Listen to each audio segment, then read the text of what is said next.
Je ne sais pas vous, mais quand on entend ces témoignages, quand on entend ces histoires de vie, ça nous bouleverse. De voir ces gens qui ont rencontré Jésus et leur vie a changé. D'entendre ces gens qui simplement parlent avec leurs simples mots. Il y a de toute origine, de différents âges, de différentes cultures, etc. Mais il y a cette réalité, leurs mots sont porteurs d'espérance. Parce qu'un jour, ils ont rencontré celui qui est capable de changer les vies. Et j'écoutais ce témoignage, j'écoutais ces témoignages, et parfois je me disais, waouh, qu'est-ce que notre Dieu est magnifique. Il est tellement extraordinaire. Les mots qui étaient prononcés m'ont tellement touché, m'ont tellement béni. Alors est-ce qu'on peut encore applaudir notre Dieu et notre Roi? Et ceux et celles qui viennent de passer par les eaux du baptême. Comme je disais à l'instant, nos mots sont porteurs de vie et j'aimerais juste conclure ces instants de manière assez rapide, mais juste vous interpeller à travers ce qu'il vient de dire et ce qui a été dit. Comme je disais, les mots sont vraiment porteurs. Vous savez, chaque mot sont, je pense, c'est l'image que j'en ai, sont comme des leviers. Sont comme des boutons. Je ne sais pas si vous avez remarqué, des moments, des gens viennent vers vous et juste par des mots qu'ils vont prononcer, peuvent faire sortir de votre vie le pire ou alors ils peuvent faire sortir de votre vie le meilleur. Est-ce que vous avez déjà remarqué? Il y a des gens, ils viennent vers vous, ils vous disent une phrase et alors que vous étiez calme, d'un seul coup vous êtes « Ah, ça va plus là !»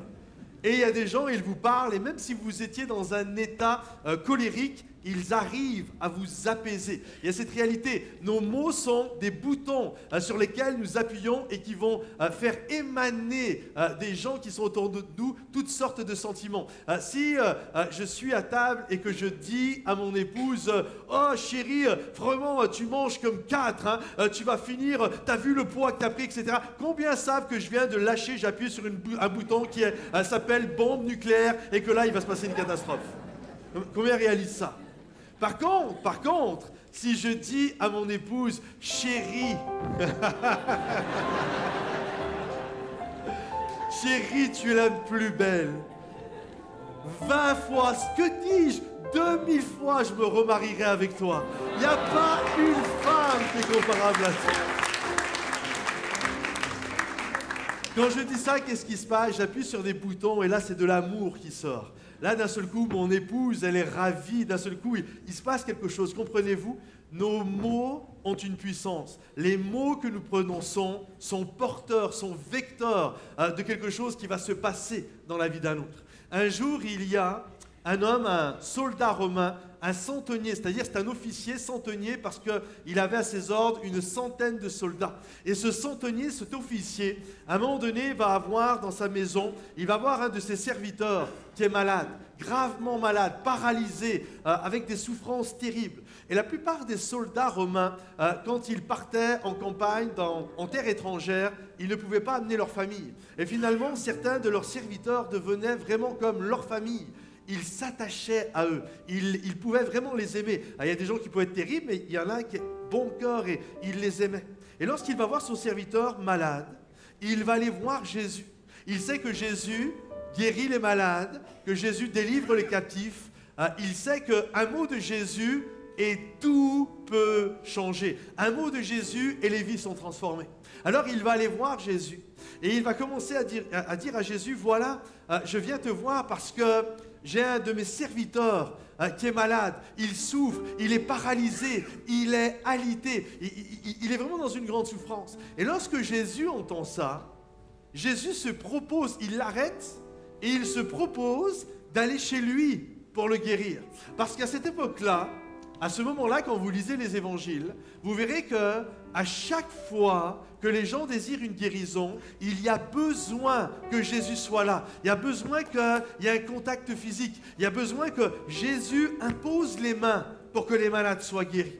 On le voit à différents passage, on voit par exemple une femme, à un moment donné, qui est malade, qui a une perte de sang. Elle va se frayer un chemin au milieu de la foule pour aller toucher Jésus afin de connaître la guérison. On voit un chef de synagogue qui s'appelle Jairus, qui va inviter Jésus à venir chez lui pour que Jésus prie pour sa petite fille qui est malade. Et on le voit à travers différents passages où les gens touchaient, pressaient Jésus de toutes parts, parce qu'ils se disaient, si je le touche, si seulement je peux le toucher, je serai guéri. Alors Jésus sait que son serviteur est malade et il se propose, il s'invite chez lui pour aller imposer les mains, pour aller prier pour ce malade. Et là, le centenier, l'officier romain le regarde, il dit non, il n'y a pas besoin que tu viennes. Il n'y a pas besoin que tu viennes. Il dit à Jésus, moi je suis un leader, je suis un responsable. Je dis à l'un, va et il va. Je dis à un autre serviteur, viens et il vient. Et il regarde Jésus et il dit à Jésus, mais tu as juste à prononcer un mot et mon serviteur est guéri. Tu as juste à dire un mot et mon serviteur est guéri. Et là Jésus, littéralement, vous lirez ce passage, on le lit dans plusieurs évangiles, et là Jésus littéralement va s'arrêter, il est interpellé. Et la Bible nous dit littéralement que Jésus va admirer la foi de ce centenier. Il va même déclarer, alors que c'est un officier romain, c'est un païen, c'est pas un croyant du Dieu de la Bible. Et là il s'arrête, il regarde les gens de l'église de l'époque, il regarde le peuple de Dieu, et il dit, vous savez, je n'ai jamais vu dans l'église, je n'ai jamais vu dans le peuple d'Israël, je n'ai jamais vu parmi les croyants un homme qui avait une foi semblable à celui-là. Parce que nous, dans la pensée chrétienne ou juive de l'époque, il fallait que Jésus touche. Mais cet homme va amener littéralement la foi à un autre niveau. Alors qu'il n'est même pas issu des églises. Il va comprendre que juste un mot, Jésus n'a même pas besoin de se déplacer, juste un mot. Et ce mot a une puissance, ce mot est capable de traverser le temps, de traverser les générations, de traverser les kilomètres pour aller toucher le serviteur qui est malade. Et Jésus va être interpellé, et lorsque l'officier romain va rentrer chez lui, il va voir son serviteur qui est guéri. J'aimerais vous dire, mes bien-aimés, Jésus n'est pas là ce matin en chair et en os. Il ne pourra pas vous imposer les mains directement. On ne peut pas le toucher, on ne peut pas se frayer un chemin dans le sens toucher chair et os, physiquement. Mais j'aimerais vous dire, un mot de Jésus et tout peut changer. Alors quel que soit ce matin ton besoin, quelle que soit ta situation, j'aimerais te dire que les mots ont une puissance. Lorsqu'un mot est prononcé, c'est un mot, c'est un doigt qui est appuyé sur un bouton et des choses vont se passer, des choses vont se mettre en place. Et quel que soit ton besoin ce matin, je crois qu'un mot de Dieu, qu'un mot de Jésus, qu'un mot qui vient du ciel peut venir bouleverser, changer et métamorphoser ta vie. Je crois qu'un mot du ciel et tu peux être guéri. Un mot du ciel et tu peux être délivré. Un mot du ciel et tu peux être pardonné de tous tes péchés. Alors ce matin, j'aimerais prier pour vous afin que ce mot du ciel puisse venir bouleverser et répondre aux besoins avec lesquels vous êtes venus dans ce lieu ce matin. Est-ce qu'on peut courber nos têtes un instant et j'aimerais prier. Seigneur notre Dieu, notre Roi, nous sommes réunis ce matin devant toi, Seigneur, parce que nous croyons que nul n'est comme toi, nul n'est semblable à toi, Seigneur. Nous croyons qu'un mot de toi, Seigneur, comme ce centenier l'a dit, tu as juste à dire un mot et mon serviteur sera guéri. Je prie, Seigneur mon Dieu, que ce matin, que la puissance de ton nom et que la puissance de tes mots, que l'espérance céleste enveloppe les cœurs de chacun. Alors que chaque personne est venue ce matin avec différents besoins, je prie que ce matin, Seigneur mon Dieu, tu puisses venir toucher, interpeller, guérir, délivrer, pardonner et que ta grâce se manifeste. Alors que les têtes sont courbées, que les yeux sont fermés et que ce matin tu es là et que tu te dis, moi aussi, j'ai besoin dans ma situation, quelle que soit ta problématique, j'ai besoin qu'il y ait un mot du ciel qui soit prononcé afin que ma vie puisse être touchée, impactée, que ma vie puisse changer. Ou tout simplement comme ce centenier, il n'est pas venu pour lui, il a demandé un mot de Jésus, mais pour quelqu'un qu'il connaissait. Peut-être tu connais.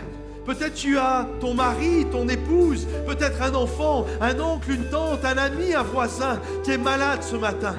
Alors tout comme ce centenier, tu peux venir à Jésus et dire à Jésus un mot de toi et ceux que j'aime vont être guéris et délivrés. Alors si ce matin tu as besoin, quelle que soit ta situation, tu as besoin que Jésus prononce un mot de son ciel de gloire pour que sa puissance se manifeste. Alors juste là où tu es, je t'invite à lever la main à ta place afin que je puisse prier pour toi. Tous ceux qui désirent ce mot du ciel, lève la main à ta place. Il y a plusieurs mains qui se lèvent. Encore d'autres mains qui se lèvent, encore d'autres mains. Encore d'autres mains qui se lèvent. Alléluia, d'autres mains sur le devant, au milieu, derrière. Une fois que vous l'avez levée, vous pouvez la rebaisser. Seigneur mon Dieu, est-ce qu'on peut tous se lever à notre place, s'il vous plaît? Tous ceux qui ont répondu comme ceux qui n'ont pas répondu, mais j'aimerais prier simplement. Seigneur mon Dieu, je te prie pour toutes les personnes qui sont dans ce lieu. Est-ce que je peux faire une prière et que vous puissiez répéter après moi? Répétez après moi avec beaucoup de force et de conviction. Seigneur Jésus, je viens devant toi comme ce centenier et je te prie que tu prononces un mot afin que ma vie ou que la vie de mes bien-aimés puisse être métamorphosée. Dans le nom de Jésus, je t'ai prié et que tous ceux qui croient que Dieu est capable de bouleverser notre vie disent Amen et applaudissent le roi des rois et le Seigneur des seigneurs.